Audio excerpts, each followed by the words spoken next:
Dogecoin's value may have cooled off from the meteoric rise it had over the last few months, but the mania is far from over. Well, yes, Doge mania is back, but this time with NFT fractions. But before we go any further, what is an NFT? Non-fungible token. Non-fungible more or less means that it is a unique item.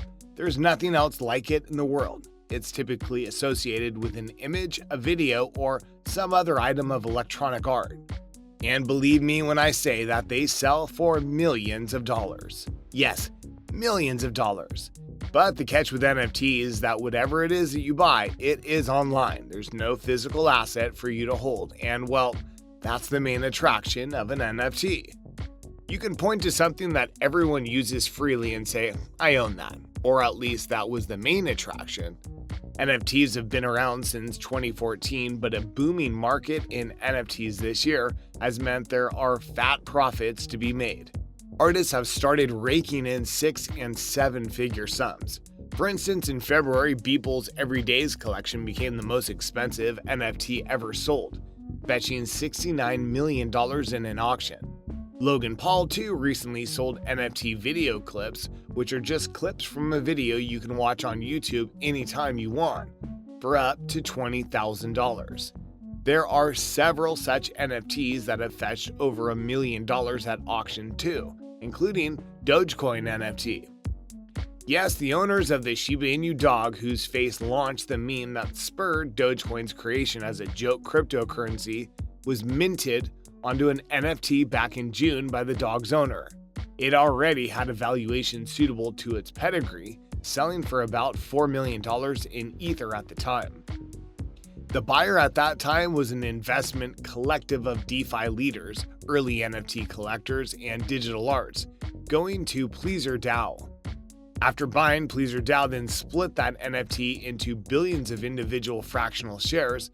About 20% of the 16,969,969,969 NFT shares were put up for auction, bringing in approximately $45 million in Ether.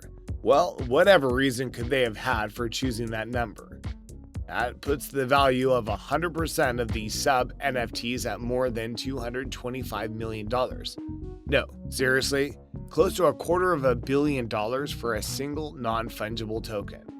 Now, while that is a big sum of money for most people, those who want to be a part of the Dogecoin phenomena can now own a fraction of the original Doge NFT for as little as $1.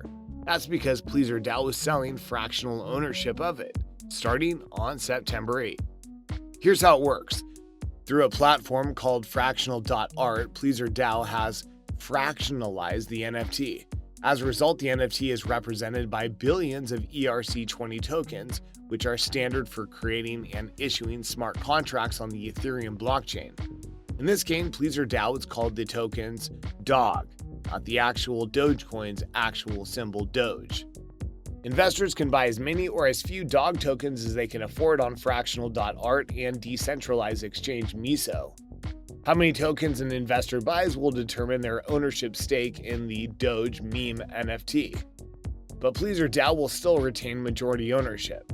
Crazy how regular investors could have the opportunity to own a piece of the iconic but expensive alternative assets. But you might think, is there really a point to all this?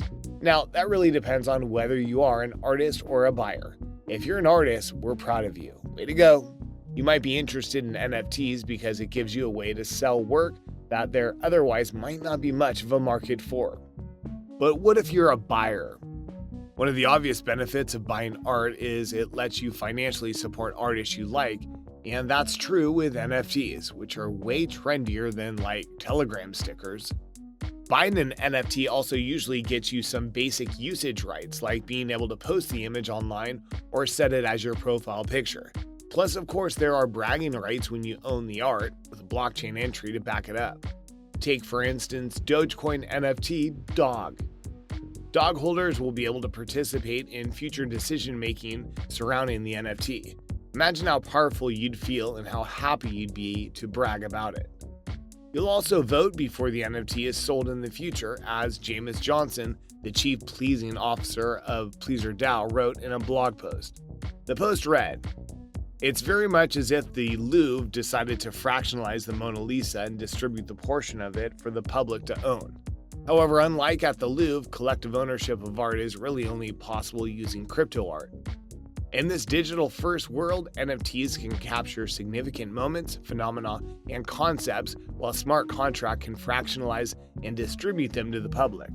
An incredible thing to witness and be a part of. Indeed, a great thing to be a part of, but Please or Doubt isn't the first to fractionalize an NFT, and the trend will likely continue. According to NFT data providers Non-Fungible, more crypto wallets are engaging with NFTs for the first time than in the months before the Everyday's auction. And still, more are not captured by Non-Fungible's data, as it only examines what's happening on the Ethereum blockchain. They don't know what's being bought and sold on important platforms such as Nifty Gateway, Foundation, and Hic@Nome. So you see, the market for NFTs has literally exploded, not just in terms of NFT artists and collectors, in terms of prices too. This month alone, OpenSea, the world's largest NFT marketplace, saw over $2 billion in transactions, with some individual NFT collectibles selling for millions of dollars. Well, that indeed is a staggering amount of money to tempt you in. However, many experts consider NFTs to be risky and advise investing no more than you can afford to lose. So, what are your thoughts on NFT? Do you think it's a good investment? Share your thoughts in the comment section below. Also, if you found our video informative, do like it and share it with your friends. Until next time, stay tuned. Subscribe to our channel for all new updates coming up.